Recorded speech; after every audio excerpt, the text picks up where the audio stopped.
12 ورځې یو ورځ به په پلاني ځای کې غریبي راکېږي، بله ورځ به پلاني ځای کې، بله پلاني ځای کې، بله پلاني ځای کې، پلاني ځای او بس دغه لاسونه یې ښه ولاندې ټول سبحان الله ماشاء الله تبارک الله نعره رسالت یا رسول الله. ګوره شرک پکې مو وکړي چې چللی لکه د کفر او د شرک نسبت څنګه کوي. هغه یو وی یا رسول الله تا دلته ورته خبره برابره کړې ده، وایي ها کافر شوې کافر. هلکه خدای به دومره ډېر ټیم در نه کړي داخل مه جنګوه.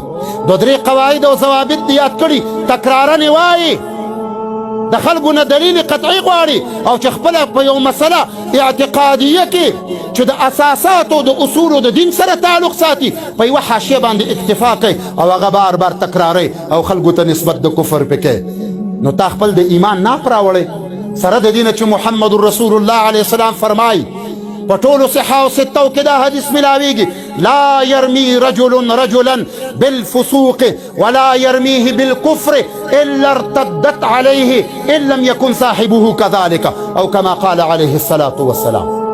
ته چې بل چاته د کفر نسبت کې نو په دې وخت کې اول فیصله دا وکړه چې ستا ایمان تا سره باقي پاتې کیږي او که نه پاتې کیږي.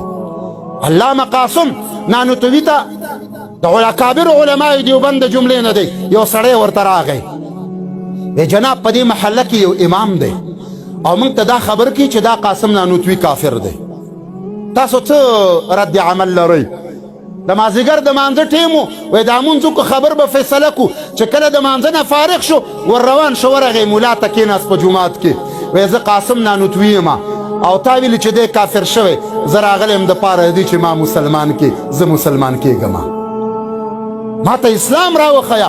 علما دا خلکو هی په دې شکل باندې و ته راغلی په ځای د دې چې یو کافر مسلمان کې په دین اسلام کې داخل کې راپاڅېږه فتوا دې صادره کړه ها سیفیان کافر دي. دا خبر هسې رانه ووته. باید بل مثال مې پیش کړی وی ځکه چې دا کفر یو طبیعي امر د دوی دپاره ګرځېدلی چې په چا یې فټ کوي دا د دوی خوښه ده چې هر څوک یې د طبیعت خلاف یې هغه ته کافر وایي. دا نه چې څوک یې د طبیعت خلافي ولو که په اسلامي معتقداتو په دین باندې برابري د دې سره سره به دی. ما ته مولوي مظهري صاحب قصه وکړه، عبدالحکیم مظهري صاحب تاسو یې پېژنئ، و یو عالم ته ورغم وای ما ورته ویلي چې دا مفتي نعمان او دا شیخ عبدالحق حفظه الله او دا نور علما دا د دین خادمان دي، راځئ د دوی سره جوړ وکړه. وای ما ته جواب دا و چې ها د دوی په شرکیاتو کې خو تا مې اشتراک کړی و. وای ما ورته چې څه شی شرک دی؟ وای ولې د عرس مجلس چې کړی و هغه شرک نه و؟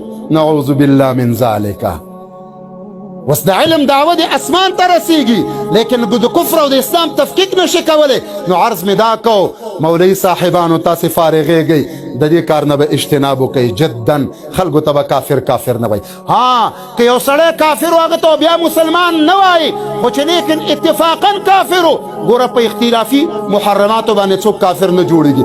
دا څومره چې اجتهادي مسایل د علماو دي په دې کې حلال او حرام بېدرکه ډېر زیات دي لیکن په انکار باندې څوک کافر کېږي نه. امام شافعي صاحب استنباطات کړي